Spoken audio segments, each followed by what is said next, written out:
Good morning kabarya sa Lapi TV. Pag-usapan po natin ang isang 1 peso, 150 years from 1866 to 2016. Ito po, nandito po ang isang piso po. Yan, 150 years. 1 peso commemorative coin, 150 years po. Nandito po sa isang pisong to ay pag-usapan po natin to ay napakalaga po. Isa po itong history. Nandito po sa pisong to ay si Artemio Ricarte Garcia. He was born on October 20, 1866 until July 31 and 1945. He was Filipino general during the Philippine Revolution and the Philippine-American War. He is regarded as the father of the Philippine Army, the first Chief of Staff of Armed Forces of the Philippines in March 22, 1897 to January 22, 1899.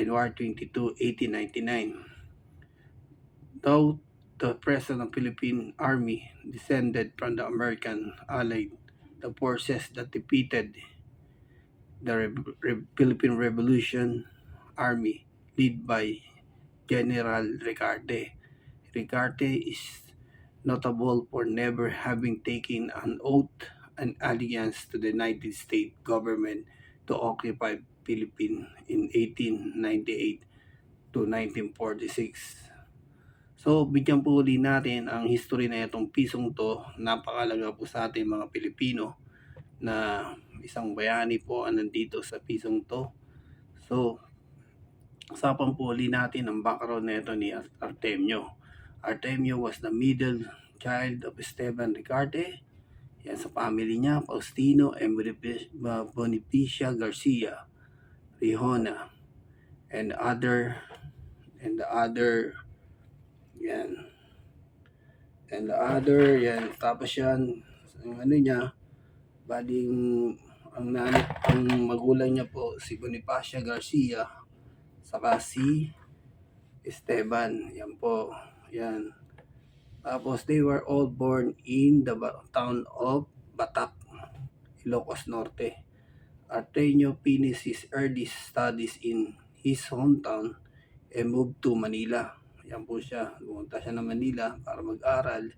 His tertiary education, he enrolled at the Colegio de San Juan Letran, graduating with a Bachelor of Arts degree. He referred to teaching profession of the University of Santo Tomas. Sa UST po siya nagturo. And then the Escuela Normal. After finishing his study, he was sent to the town of San Francisco de Malabon, now General Trias, in Cavite, to supervise a primary school. There he met Mariano Alvarez, another school teacher of surviving revolutionary of the 1872 in Cavite Mutiny. Ricarte joined the ranks of the Katipunan under the Magdiwang Council, where he held the rank of Lieutenant General. He adopted non-degree Barbara. Yan po. So, nung ano po, sa history ni Antonio Ricarte, yan po siya. Bali, naging ano po siya, after the revolution, after start the revolution on August 31, 1896, Ricarte led the revolution attacking the Spanish garrison in San Francisco, Malabon. He crushed the Spanish troops and took the civilian guard prisoner on March 22, 1897. During the Tejeros Convention, Ricarte was unofficially elected Captain General of a new revolutionary government under the Emilio Aguinaldo. So nung si Emilio Aguinaldo nakaupo po bilang isang presidente, tinawag po siya ng Captain General sa mga revolutionary. While he took the oath of along office alongside ng Aguinaldo, He first joined Katipunan leader Andres Bonifacio protest against the legitimacy of this government alongside most other magdiwang leaders, but he and others abandoned Bonifacio within a month and he assumed his office in Aguinaldo government on April 24. Later, he received a military promotion to Brigadier General in Aguinaldo Army. He led these men in various battles in Cavite, Laguna, Batangas, Aguinaldo. Aguinaldo designated him to remain in Biak, Nabato, San Miguel, Bulacan to supervise the surrender of arms as the vote of Spanish government and Aguinaldo office complied with terms to peace pact. Yan po. Tapos nung ano po, yung during the Philippine-American War, the second phase of the Philippine Revolution was assured American and brought back Aguinaldo exiles. On May 1898, Ricarte was a minor figure. Yan po, naging minor figure. Yan po, at this state, he was the rebel commander of Santa Ana when Manila fell the combined Philippine-American force August 13, 1898 with the help of Rear Admiral George Dewey, Commander American Station in Manila Bay. So, napakalaga po talaga wala tong pisong to na nasa kamay ko ngayon po. Salamat po tayo. Meron tayong coin na ganito, 150 years. Ayan po, ayan na. 1866 to 2016. So, by the way, Kabarya sa Labi TV, sailing ko po to. Sino pong gustong bumili sa coin ko. So, mag-ano lang po kayo, tawag di po, mag-comment po kayo down below sa video kong to. So, open po sa mga bidders, mga ano po dyan, mga coin collectors, yan, mga bidders, buy and sell. Yan, sino po may gusto, yan, good condition po, coin ko. Yan po, makita nyo po, yan. Yan. Good condition po yan. Yan.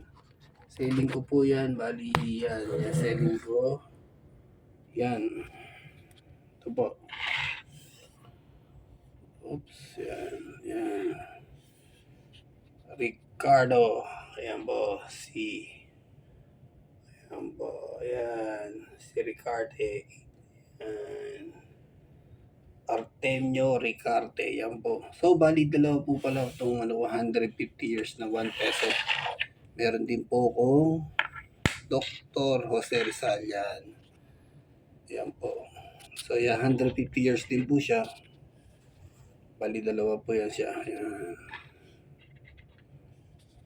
So, Makabarya sa Lapid TV, kung nais nyo po mabili itong coin ko, yan, sinibenta ko po yan, mga Kabarya sa Lapid TV. Napakaganda ng collection, napaka-kinis pa po niya, yan.